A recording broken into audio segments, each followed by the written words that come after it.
ക്രൂശിങ്കലേക്ക് നോക്കുക എന്ന ധ്യാന പരമ്പരയിലെ ഇന്നത്തെ ധ്യാന വിഷയം എഫെസ്യർക്ക് എഴുതിയ ലേഖനം 2-ാം അധ്യായം 14, 15, 16 വാക്യങ്ങളാണ്. അവൻ നമ്മുടെ സമാധാനം, അവൻ ഇരുപക്ഷത്തെയും ഒന്നാക്കി, ചട്ടങ്ങളും കൽപ്പനകളുമായ ന്യായപ്രമാണമെന്ന ശത്രുത്വം തൻ്റെ ജഡത്താൽ നീക്കി വേർപാടിൻ്റെ നടിച്ചുവർ ഇടിച്ചു കളഞ്ഞത്, സമാധാനമുണ്ടാക്കിക്കൊണ്ട് ഇരുപക്ഷത്തെയും തന്നിൽ ഒരേ പുതുമനുഷ്യനാക്കി സൃഷ്ടിപ്പാനും ക്രൂശിൽ വെച്ച് ശത്രുത്വം ഇല്ലാതാക്കി, അതിനാൽ ഇരുപക്ഷത്തെയും ഏക ശരീരത്തിൽ ദൈവത്തോട് നിരപ്പിപ്പാനും തന്നെ. ക്രൂശ് ശത്രുത്വത്തിനെ നിഗ്രഹിക്കുന്നതാണ്. ശത്രുവിനെ നിഗ്രഹിക്കുകയല്ല, ശത്രുത്വം നിഗ്രഹിക്കപ്പെടുന്നു. ശ്രദ്ധേയമായ ഒരു പ്രയോഗമുണ്ട്, ന്യായപ്രമാണം എന്ന ശത്രുത്വം. Law has created enmity.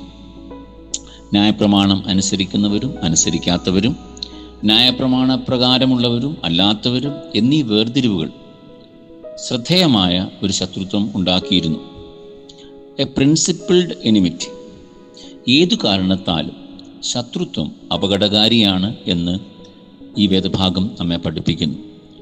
ശത്രുബദ്ധമായ ചിന്താഗതികൾ പലപ്പോഴും സമൂഹത്തെ അപകടത്തിലേക്ക് നയിക്കാറുണ്ട്.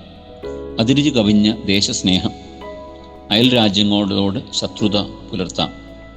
ഏതെങ്കിലും ആശയത്തോടുള്ള അതിരുത് കഴിഞ്ഞ വിധേയത്വം, മറ്റുള്ളവയോട് ശത്രുത്വം പുലർത്താം. അങ്ങനെ ശത്രുത്വത്തിന് പ്രിൻസിപ്പിൾഡായ, ലോജിക്കലായ, ക്രമാനുഗതമായ അടിസ്ഥാനമുണ്ടായിരിക്കാമെങ്കിലും ശത്രുത്വം അപകടകാരിയാണ്. ശത്രുത സ്നേഹത്തിന് വിരുദ്ധമാണ്, പ്രത്യാശയ്ക്ക് വിരുദ്ധമാണ്, അതുകൊണ്ട് തന്നെ വിശ്വാസ ജീവിതത്തിനും വിരുദ്ധമാണ്. ക്രൂശിൽ ക്രിസ്തു ഇല്ലാതെയാക്കിയത് ശത്രുത്വത്തിൻ്റെ സമീപനത്തെയാണ്. യേശുക്രിസ്തു പറഞ്ഞു, നന്മയാൽ തിന്മയെ ജയിക്കുക. തിന്മയാൽ തിന്മയെ തോൽപ്പിക്കുന്നതാണ് ശത്രുത. നന്മയാൽ തിന്മയെ ജയിക്കുന്നതാണ് ശത്രുത്വം ഇല്ലാതാക്കുന്നത്. അതുകൊണ്ട് തന്നെ ക്രൂശ് ഓരോ നിമിഷവും നോമ്പുകാലത്ത് പറയുന്നു, ശത്രുതാ മനോഭാവത്തിൽ നിന്ന് രക്ഷപ്പെടുക. ചില തത്വശാസ്ത്രങ്ങൾ ലോകത്തിലുണ്ടായത് ശത്രുതാ ദർശനത്തിലാണ്. എന്നാൽ കാലത്തിൻ്റെ ക്രമത്തിൽ അവ നമുക്ക് മനസ്സിലാക്കുന്നത് അവ തന്നെ ശത്രുതാ മനോഭാവത്തിൽ സ്വയം കെട്ടടങ്ങിയതായിട്ടാണ്. അതുകൊണ്ട് തന്നെ ശത്രുതാ മനോഭാവം കൊണ്ട് ഒരു സമൂഹത്തെ കെട്ടുപണി ചെയ്യാൻ കഴിയുകയില്ലെന്ന് ചരിത്രത്തിലും നാം മനസ്സിലാക്കുന്നു.